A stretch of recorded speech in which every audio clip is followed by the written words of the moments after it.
Sir ಯಾವ Anand Byramangala. Okay. ಬೈರಮಂಗಲದಲ್ಲಿ ಒಂದು 3/4 ಎಕರೆ ಜಮೀನಿದೆ. ಅದು ಬಿಟ್ಟರೆ ಪಕ್ಕದ ಪಂಚಾಯತಿನ ಜಮೀನಿದೆ. ನಾನು ಹೇಳಿದ್ರಲ್ಲಿ ಏನಾದ್ರು ತಪ್ಪಿತ್ತ ಸರ್? ಇಷ್ಟು ದಿವಸ ಕುಮಾರಸ್ವಾಮಿ ಏನು ಮಾಡಿದ್ರು, ಯಡಿಯೂರಪ್ಪ ಏನು ಮಾಡಿದ್ರು, ಯಾರು ಏನೇನು ಮಾಡಿದ್ರು ಬಿಟ್ಟು ಹಾಕೋಣ. ಅಜಿತ್ ಸರ್ ನೀವು ಹೇಳಿ ಸರಿ ಇದೆ. ಅವ್ರೇನ್ ಮಾಡಿದ್ರು ಇವ್ರೇನ್ ಮಾಡಿದ್ರು ಅಂತ. ಈಗ ಹಾಸ್ಯಾಸ್ಪದ ಏನ್ ಗೊತ್ತಾ, ಯಾರೇನೇನ್ ಮಾಡಿದ್ರು ಅವರೇ ಹೋರಾಟ ಮಾಡಕ್ ಗೊತ್ತವ್ರಲ್ಗೆ. ಅದು ಹಾಸ್ಯಾಸ್ಪದ. ಈಗ ಮುಂಚೆ ನಿಮ್ಮವ್ರು ಹೋರಾಟ ಮಾಡಿದ್ರು ಸರ್. ನಾನು ನಿಮ್ಮವ್ರು ಹೋರಾಟ ಮಾಡಿದ್ರು ಮುಂಚೆ. ತಪ್ಪು ಆಗಬಾರ್ದು ಅಂತ. ಎಸ್ ಬಾಲಣ್ಣ ಅವರೇ, ಇವತ್ತು ನೀವು ನಮ್ಮ ಶಾಸಕರಿದ್ದೀರಿ. ಇವತ್ತು ಮಾಗಡಿ, ನಾವು ಬೈರಮಂಗಲ, ಬಿಡದಿ ಎಲ್ಲ ನಿಮ್ಗೆ ಸೇರಿದ್ದು. ನೀವು ನಮ್ಮ ಶಾಸಕರಾಗಿ ಇವತ್ತು ನಮ್ಮ ತಾಲೂಕಿನ ಜಲ, ನೆಲ, ರೈತರನ್ನ, ಜನಗಳನ್ನ ನೀವು ಉಳಿಸ್ಕೋಬೇಕಾದ ಜವಾಬ್ದಾರಿ ನಿಮ್ಮದು. ಇವತ್ತು ಬೆಂಗಳೂರಿನ ದಟ್ಟಣೆಯನ್ನು ಕಡಿಮೆ ಮಾಡೋದಕ್ಕೋಸ್ಕರ ಟೌನ್ಶಿಪ್ ಅಂತ ಮಾಡ್ತಾ ಇದ್ದೀರಾ. ಬೆಂಗಳೂರಿಗೆ ನೀವು ಒಂದೊಂದು ಟೌನ್ಶಿಪ್ ಮಾಡಿದ್ರೆ ಬೆಂಗಳೂರಿನ ದಟ್ಟಣೆ ಏನು ಕಡಿಮೆ ಆಗೋದಿಲ್ಲ. ಇವತ್ತು ನಾವು ಆಹ್ವಾನ ಕೊಟ್ಟಂಗಾಯಿತು. ಬೇರೆ ಬೇರೆ ಜಿಲ್ಲೆಗಳು, ಬೇರೆ ಬೇರೆ ರಾಜ್ಯಗಳಿಂದ ಕೂಡ ಎಲ್ಲರೂ ಕೂಡ ಬೆಂಗಳೂರಿನ ಇನ್ನಷ್ಟು ಜನ ನಿಬಿಡೆ ಮಾಡುವಂಥ ಒಂದು ವ್ಯವಸ್ಥೆನ ನೀವು ಮಾಡ್ತಾ ಇದ್ದೀರ ಹೊರತು ಅದರಿಂದ ಯಾವುದೇ ಕಾರಣಕ್ಕೂ ಇವತ್ತು ಬೆಂಗಳೂರಿನ ದಟ್ಟಣೆ ಅಂತೂ ಕಡಿಮೆ ಆಗೋದಿಲ್ಲ. ಆಯಿತು, ಇವತ್ತು ನಿಮಗೆ ಇದರ ಹತ್ರ ಗಾಣಕಲ್ ಹತ್ರ ಮಾಡಿದ್ರಲ್ಲ, ಗಾಣಕಲ್ ಹತ್ರ ಇವತ್ತು ಕಾಡು ಬೆಳ್ಕೊಂಡು ಕೂತಿದೆ, ಮತ್ತು ಕೃಷಿ ಮಾಡ್ತಾಯಿದ್ರು. ಆ ಜಾಗ ಏನಾಗಿದೆ? ಗಾಣಕಲ್ ಹತ್ರ ಹೌಸಿಂಗ್ ಬೋರ್ಡ್, ಹೌಸಿಂಗ್ ಬೋರ್ಡ್, ಕಾಕ್ರಮನಹಳ್ಳಿ ಹತ್ರ ಹೌಸಿಂಗ್ ಬೋರ್ಡು, ಅಲ್ಲೇ ಮಾಡ್ಬೋದಿತ್ತು.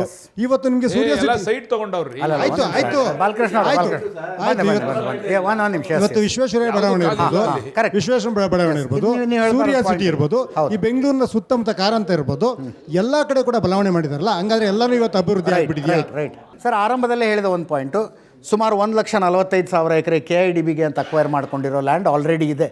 ಅದು ಎಲ್ಲೆಲ್ಲಿದೆ, ಅದರಲ್ಲಿ ಟೌನ್ಶಿಪ್ ಮಾಡ್ಬೋದಾ ಅನ್ನುವ ಆಲೋಚನೆ ಒಂದು. ಬೆಂಗಳೂರಿನ ಈ ವಲಯದಲ್ಲಿ ಮಾಡಿದ್ರಲ್ಲ ಸರ್, ನೈಸ್ ರೋಡ್ನಲ್ಲಿ ಹೋಗ್ತಾ ಇದ್ರೆ ಅಕ್ಕಪಕ್ಕ ಬರೀ ಖಾಲಿ ಸೈಟು. ರೋಡ್ ಮಾಡಿದ್ದಾರೆ, ಚರಂಡಿ ಮಾಡಿದ್ದಾರೆ, ಲೈಟ್ ಕಂಬ ಹಾಕಿದ್ದಾರೆ. ಆ ಸೈಟ್ಗಳು ತುಂಬ ಕಾಡು ಬೆಳ್ಕೊಂಡಿದೆ. ಸೈಟ್ ಮಾಡಿ ಹಂಚಿಕೆ ಮಾಡಿದ್ದೀರಿ. ಫಸ್ಟ್ ಜನ ಅಲ್ಲಿ ಮನೆ ಕಟ್ಕೊಳ್ಳಿ ಅಲ್ಲಿ. ತುಂಬ ಜನ ಹೇಳಿದ್ರು ಇನ್ವೆಸ್ಟ್ಮೆಂಟ್ಗೆ ಅಂತ ಸೈಟ್ ತಗೊಂಡ್ಬಿಟ್ಟಿದ್ದಾರಂತೆ. ಇಲ್ಲೆಲ್ಲ ಮಾಡಿರೋ ಸೈಟ್ಗಳು ಖಾಲಿ ಇರುವಾಗ ನೀವು ಹೋಗಿ ಬಿಡದಿಲ್ಲ ಯಾಕೆ ಮತ್ತೆ ಇನ್ನೊಂದು ಲೇಔಟ್ ಮಾಡೋದಕ್ಕೆ ಹೋಗ್ತೀರಿ, ಇನ್ನೊಂದು ಟೌನ್ಶಿಪ್ ಮಾಡೋದಕ್ಕೆ ಹೋಗ್ತಾ ಇದ್ದೀರಿ? ಮೊದಲು ಎಲ್ಲಿ ಮಾಡಿದಿರಲ್ಲ, BDA ಮಾಡಿರೋ ಬಡಾವಣೆಗಳಲ್ಲಿ ಮನೆಗಳಾಗಲಿ ಫಸ್ಟು. ಸರ್, ಈಗ BDAನಲ್ಲಿ ಅವ್ರು ಸಂಪೂರ್ಣವಾಗಿ ಡೆವಲಪ್ಮೆಂಟ್ ಮಾಡಲಿಲ್ಲ. ಅವ್ರೇನು ಮಾಡಿದ್ರು ಅಂತಂದರೆ, ಇವ್ರು ಹೇಳ್ದಂಗೆ ಇವ್ರಲ್ಲಿ ಒಂದು ಗೊಂದಲ ಇತ್ತಲ್ಲ, ಇಲ್ಲೂ ಹಂಗೆ ಮಾಡಿಬಿಡ್ತಾರೆ, ಅರ್ಧಂಬರ್ಧ ಮಾಡಿಬಿಟ್ಟು ಹೊಂಟೋಗ್ಬಿಡ್ತಾರೆ, ಡೆವಲಪ್ ಮಾಡಲ್ಲ, ರೈತರಿಗೆ ಸರಿಯಾಗಿ ಪರಿಹಾರ ಕೊಡಲ್ಲ, ಅರ್ಧಂಬರ್ಧ ವ್ಯವಸ್ಥೆ ಮಾಡಿಬಿಟ್ಟು ಹೋಗ್ತಾರೆ ಅಂತಕ್ಕಂಥ ಭಾವನೆ ಈಗ BDAನಲ್ಲಿ ಇದೆ. ಈಗ ಸ್ಥಿತಿ ಶಿವರಾಮ್ ಕಾರಂತ್ ಲೇಔಟ್ ಇರ್ಬೋದು, ಕೆಂಪೇಗೌಡ ಲೇಔಟ್ ಇರ್ಬೋದು, ಎಲ್ಲೂ ಕೂಡ ಸಂಪೂರ್ಣವಾಗಿ ಡೆವಲಪ್ ಆಗಿಲ್ಲ ಸರ್.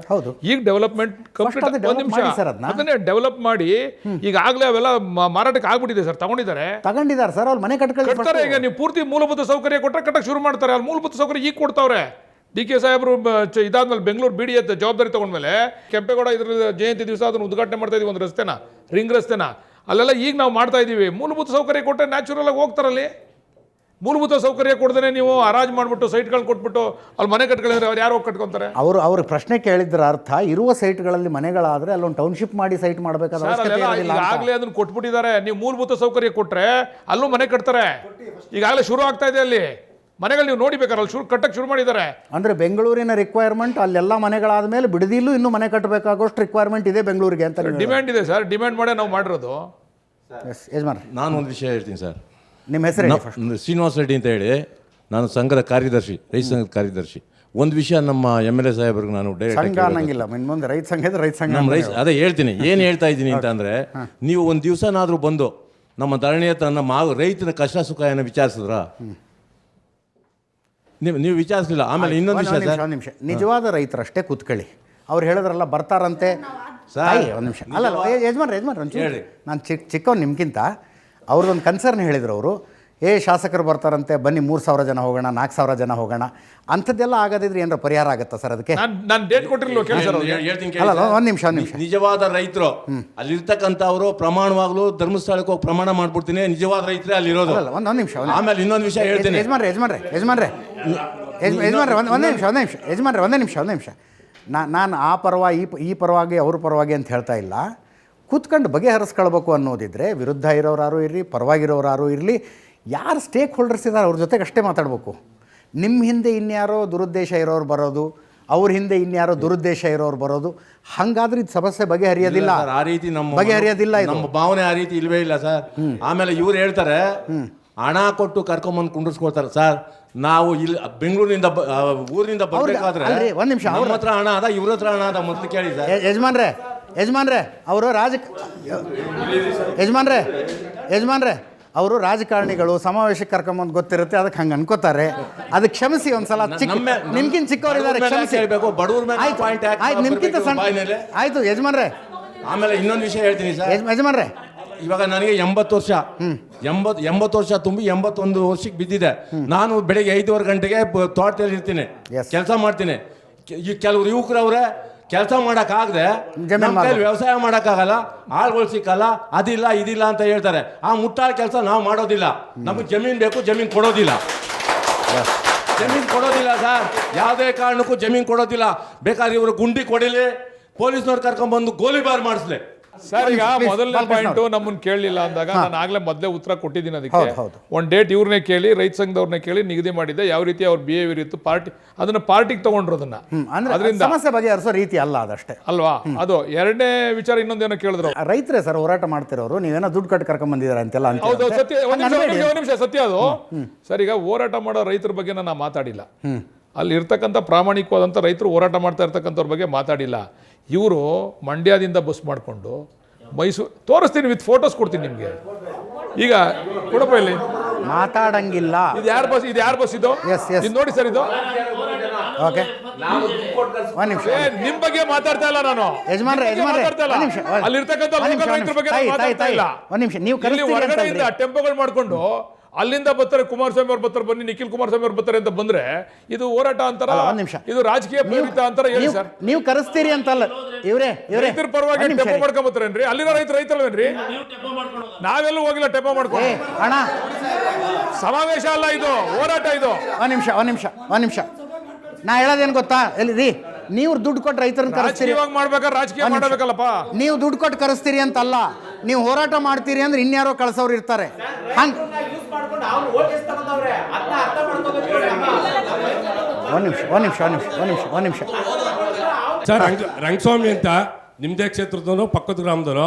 ಈಗ ಮುಖ್ಯಮಂತ್ರಿಗಳು HD ಕುಮಾರಸ್ವಾಮಿ ಅವ್ರಿಗೆ ಒಂದು ಪತ್ರ ಬರೆದ್ರು, ಪಂಚಾತ್ಮನ ಕರೆದ್ರು. ಇವ್ರು ಇವತ್ತು ಆಗಲ್ಲ ಅಂತೇಳಿ 27ಕ್ಕೆ ಬನ್ನಿ ಅಂತ ಹೇಳಿದ್ರು. ಈಗ ನಾಳೆ ಬರ್ತಾ ಇದ್ದಾರೆ.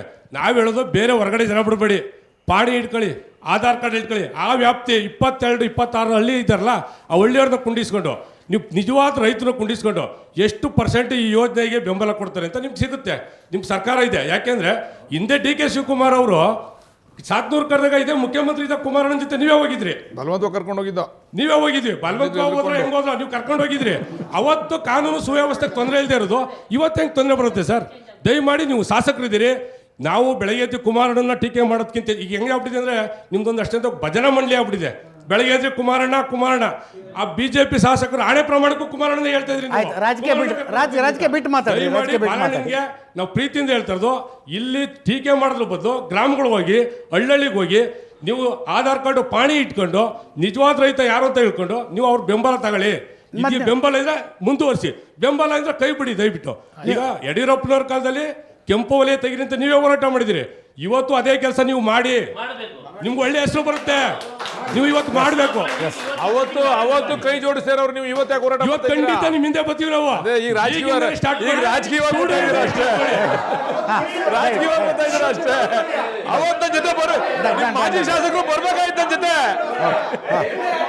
ಇವ್ರು ಯಾರು ಬರ್ಲಿಲ್ಲ ನನ್ನ ಜೊತೆ ಅವತ್ತು ಇಲ್ಲಿ ಕೂತವರು. ನೀವು ಮೊದಲನೇದಾಗಿ ಪ್ರಾರಂಭದಲ್ಲಿ ಹೇಳಿದ್ರೆ ತಾವು ಮಂಡ್ಯದಲ್ಲಿ ಹೋಗ್ಬಿಟ್ಟು ನಾನು ಟೌನ್ಶಿಪ್ ಮಾಡೋಕ್ಕಾಗುತ್ತೆ ನಾವು ಅಂತ ಹೇಳಿದ್ರಿ ಸರ್. ಸುಮ್ಮನೆ ಸರ್, KEDB ಅವರು ಸಾಹೇಬರು ಹೇಳ್ದಂಗೆ 1.5 ಲಕ್ಷ ಚಿಲ್ಲರೆ ಎಕರೆ ಅಕ್ವೈರ್ ಮಾಡ್ಕೊಂಡಿದ್ದಾರೆ. ಅದರೊಳಗೆ ಇನ್ನ 25,000 ಎಕರೆ ಬೆಂಗಳೂರು ಲಿಮಿಟ್ಸಲ್ಲೇ ಇದೆ. ಬೆಂಗಳೂರಿಂದ ಒಂದು 5 ಕಿಲೋಮೀಟರ್ 10 ಕಿಲೋಮೀಟರ್ ಹೊರವಲಯದಲ್ಲೇ ಇದೆ. ಅದಕ್ಕೆ ಯಾಕೆ ನೀವು ಪ್ರಯತ್ನ ಪಡ್ತಾ ಇಲ್ಲ? ಅದು ಆಲ್ರೆಡಿ ಅಕ್ವೈರ್ ಆಗಿದೆ, ಅವ್ರಿಗೆ ದುಡ್ಡು ಹೋಗಿದೆ, ಎಲ್ಲರೂ ಹೋಗಿದೆ. ನಿಮಗೆ ಬಿಡದಿನೇ ಏನಕ್ಕೆ ಬೇಕು ಅಂತ ನನಗೆ ಅರ್ಥ ಆಗ್ತಿಲ್ಲ. ಮೊದಲನೇದಾಗಿ ಈಗ ಕೇಳಿದವ್ರ ಇಲ್ಲಿ KEDB ಹೇಳ್ದಲ್ಲ ಗುರು, ಈ KEDB ಅಕ್ವೈರ್ ಆಗಿದೆ ಯಾವಾಗಪ್ಪ? ಅಲ್ಲ ಆಯ್ತಲ್ಲನಪ್ಪ, ಆಯ್ತಪ್ಪ. ನಿಮ್ಮ ಮುಖ್ಯಮಂತ್ರಿಗಳಾದ್ರಲ್ಲಪ್ಪ 2018 ಅವಾಗ KEDB ಜಾಗ ಐತೆ, ನಾನು ಇದನ್ನ ಎಲ್ಲದೂರಿಂದ ಬಿಡಬೇಕು ಅಂತ ಅವಾಗ ಅರ್ಥ ಆಗ್ಲಿಲ್ಲಪ್ಪ. ನಾವು ವಿರೋಧವಾಗಿದ್ದು ಅವಾಗ 2018 ಅವಾಗ KEDB ಜಾಗ ಇಷ್ಟೊಂದು ಐತೆ, ನಾನು ಯಾಕೆ ಇದನ್ನ ಇಟ್ಕೋಬೇಕು, ಬಿಡ್ಬೋದು ಅಂತ ಅವತ್ತು ಕುಮಾರಸ್ವಾಮಿ ಅವ್ರು ಬಿಡ್ಬೋದಾಗಿತ್ತು. ಹಿಂದಿನ ಯಾರ್ಯಾರ ಸರ್ಕಾರದಲ್ಲಿ ಯಾರಾಗಿತ್ತು ಅನ್ನೋದು ಕಟ್ಕೊಂಡು ಏನೋ ಆಗಬೇಕಾಗಿಲ್ಲ. ಆದ್ರೆ ಬಾಲಕೃಷ್ಣ ಅವರ ಆ ಪ್ರಶ್ನೆ ಇದೆಯಲ್ಲ, ಭಾಳ ವ್ಯಾಲಿಡ್ ಆದ ಪ್ರಶ್ನೆ ಸರ್ ಅದು. ಆ 7,000ರಿಂದ 9,000 ಎಕರೆ ಇದೇ ಜಮೀನು ಬೇಕಾ, ಬೇರೆ ಜಮೀನು ಇದೇ ಸರ್ಕಾರದ ಹತ್ರ, ಆ ಜಮೀನಲ್ಲಿ ಬೇಕಿದ್ರೆ ಮಾಡ್ಕೊಳ್ಳಿ ಅನ್ನೋದು ಇದೆಯಲ್ಲ, ಬಹಳ ವ್ಯಾಲಿಡ್ ಆದ ಪ್ರಶ್ನೆ. ಆ ಪ್ರಶ್ನೆಗೆ ಉತ್ತರ ಕೊಟ್ಟ ನಂತರ ಉತ್ತರ ಸಮಾಧಾನ ಆದ್ರೆ ಅವ್ರು ಜಮೀನು ಕೊಡಕ್ಕೆ ಮುಂದೆ ಬರ್ಬೋದು. ಈಗ ಫಸ್ಟ್ ಆ ಪ್ರಶ್ನೆಗೆ ಒಂದು ಉತ್ತರ ಕೊಡಿ ಅಂತ. ಜಾಗ ಎಲ್ಲ ಒಂದೇ ಕಡೆ ಇಲ್ಲ ಸರ್, ಅದು ಓಕೆ ಬೇರೆ ಬೇರೆ ಪ್ಯಾಕೆಟ್ ಸ್ವಲ್ಪ ಇದೆ. ಓಕೆ. ನಾವು ಟೌನ್ಶಿಪ್ ಮಾಡ್ಬೇಕಾದ್ರೆ ಅಲ್ಲಿ ಟೌನ್ಶಿಪ್ ಮಾಡಕ್ ಆಗಲ್ಲ, ಒಂದೇ ಕಡೆನೆ ಮಾಡ್ಬೇಕು. ಬಾಲಕೃಷ್ಣ ಅವ್ರು ನಿಮ್ಮ ಹತ್ರ ಪೂರ್ತಿ ಮಾಹಿತಿ ಇಲ್ಲ ಖಂಡಿತ ಅಲ್ವಾ? ಹೌದು. ಕೆಡಿಬಿ ವಿಚಾರದಲ್ಲಿ ನನ್ನ ಹತ್ರ ಮಾಹಿತಿ ಇಲ್ಲ ಅಂದ್ರೆ ನಾನು ಹೇಳೋದು ಹೆಂಗೆ ಅಂದರೆ 9,000 ಎಕರೆ ಬೇಕಾಗಿದೆಯಪ್ಪ, ಎಲ್ಲೋ ಒಂದು ಕಡೆ 4,500 ಎಕರೆ KIDB ಇದೆ, ಪಕ್ಕದಲ್ಲಿ ಇನ್ನು 4,500 ಎಕರೆ ರೈತರದ್ದು ಅಕ್ವೈರ್ ಮಾಡ್ಕೊತೀನಿ ಅಂದರೆ ಅಷ್ಟು ಕಡಿಮೆ ರೈತರಿಗೆ ಇಂಪ್ಯಾಕ್ಟ್ ಆಗುತ್ತೆ. ಆ ರೈತರುಗಳು ಬಿಡ್ತಾರ ಅಲ್ಲ, ಅಷ್ಟು ಕಡಿಮೆ ರೈತರಿಗೆ ಇಂಪ್ಯಾಕ್ಟ್ 1,000 ಆಗಲಿ 1,000 ಆಗಲಿ 2,000 ಆಗಲಿ ಆ ರೈತರೇ ಸರ್. ಎಸ್ ಎಸ್ ಹಾಂ ಹಾಂ ಸರ್ ನಮಸ್ತೆ, ನಾನು ವಿನಾಯಕ್ ಕಾರಂತು, ಕಾಂಗ್ರೆಸ್ ಅವನು. ಬೆಂಗಳೂರಿನ ಪರ್ಸ್ಪೆಕ್ಟಿವಲ್ಲಿ ಮಾತಾಡ್ತೀನಿ. ಬೆಂಗಳೂರು ದೇಶದ ಟೈರ್ 1 ಸಿಟಿಗಳ ಪೈಕಿ ಅತ್ಯಂತ ಚಿಕ್ಕದು. ಒಂದು 6 ತಿಂಗಳ ವರ್ಷದಿಂದ ಗೂಗಲ್ಲು ಮೈಕ್ರೋಸಾಫ್ಟು ಇನ್ವೆಸ್ಟ್ಮೆಂಟು ಆಂಧ್ರಾಗೆ ಹೋಯಿತು. ಆಂಧ್ರಾಗೆ ಹೋದಾಗ ಇದೇ BJPಗರು, ಇದೇ JDSನವರು ಕಾಂಗ್ರೆಸ್ನ ಸರ್ಕಾರವನ್ನು ಅಪಹಾಸ್ಯ ಮಾಡಿದ್ರು. ಏನ್ರಿ ಇನ್ವೆಸ್ಟ್ಮೆಂಟ್, ಲಕ್ಷ ಕೋಟಿ ಇನ್ವೆಸ್ಟ್ಮೆಂಟ್ ಅಲ್ಲೋಯ್ತಲ್ರಿ ಅಂತ. ರೆಟ್ಟೆಪಿಸಮ್ ಬಗ್ಗೆ ಮಾತಾಡಲೇಬೇಕು ನಾವು. ಇನ್ವೆಸ್ಟ್ಮೆಂಟ್ ಅಲ್ಲಿ ಹೋದಾಗ ಬಾಯಿ ಬಡ್ಕೊಂಡವರು ಇವತ್ತು ನಾವೇನೋ ಮಾಡ್ತಾ ಇದ್ದೀವಿ. ಬೆಂಗಳೂರು ಟ್ರಾಫಿಕಲ್ಲಿ ನೊಂದೋಗಿದ್ದೀನಿ ಸರ್. ಒಂಚೂರು ಪರಿಹಾರ ಸಿಗುತ್ತೆ ಇನ್ನು 10-20 ವರ್ಷಕ್ಕೆ. ಬೆಂಗಳೂರು ದೊಡ್ಡದಾಗ್ಲಿ ಅನ್ನೋ ಕಾರಣಕ್ಕಾಗಿ ಮಾಡ್ತಿರುವಂಥ ಯೋಜನೆಗೆ ಇವರು ವಿರೋಧ ಮಾಡ್ತಾ ಇದ್ದಾರೆ. ಅಂದರೆ ಕುಮಾರಸ್ವಾಮಿ ಅಧಿಕಾರದಲ್ಲಿ ಇದ್ದಿದ್ರೆ, ಮತ್ತೆ ಹೇಳ್ತೀನಿ, ಕುಮಾರಸ್ವಾಮಿ ಅಧಿಕಾರದಲ್ಲಿ ಇದ್ದಿದ್ರೆ ಈ ಯೋಜನೆ ಮಾಡ್ತಿದ್ರು. ಇವತ್ತೇನು ವಿರೋಧ ಮಾಡ್ತಿದ್ರಲ್ಲ JDSನ ಬೆಂಬಲಿಗರು, ಇವರು ಅವ್ರ ಪರವಾಗಿ ನಿಂತ್ಕೋತಾ ಇದ್ರು. ಮಾತಾಡಕ್ ಬರುತ್ತೆ.